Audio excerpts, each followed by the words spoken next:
ఏపీలో సార్వత్రిక ఎన్నికలకు కౌంట్ డౌన్ స్టార్ట్ అయింది. ఇప్పుడు అందరి దృష్టి కడప పార్లమెంట్ సీటు రాజకీయంగా రసవత్తరంగా మారింది. రాష్ట్రంలో మారిన రాజకీయ సమీకరణాలు ఉత్కంఠ రేపుతున్నాయి. అన్న వైఎస్ జగన్ తో విభేదించిన షర్మిల ఏపీ కాంగ్రెస్ అధ్యక్ష బాధ్యతలు చేపట్టింది. ఏపీ సీఎం జగన్ కు చెక్ పెట్టాలనే వ్యూహంతో ఉన్న కాంగ్రెస్ అధిష్టానం షర్మిలను కడప లోక్సభ స్థానం నుంచి పోటీ చేయించాలని భావిస్తున్నారు. ఎలాగైనా ఈసారి ఇక్కడి నుంచి విజయం సాధించాలని టీడీపీ, జనసేన, బీజేపీ కూటమి భావిస్తోంది. ఎంపీగా షర్మిల పోటీ పైన పొలిటికల్ గా హాట్ టాపిక్ అయింది.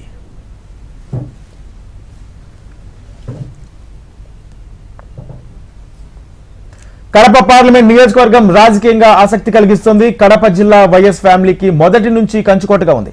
ప్రతిసారి కడప లోక్సభ స్థానం నుంచి వైఎస్ కుటుంబ సభ్యులే గెలుపొందుతూ వస్తున్నారు.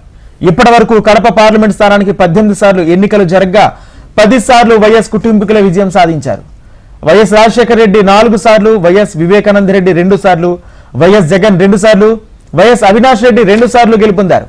1989 నుంచి ఓటమి ఎరుగని కుటుంబంగా వైఎస్ ఫ్యామిలీ నిలిచింది. ఈసారి కూడా వైఎస్ కుటుంబ సభ్యులే మళ్లీ బరిలో ఉంటున్నారు.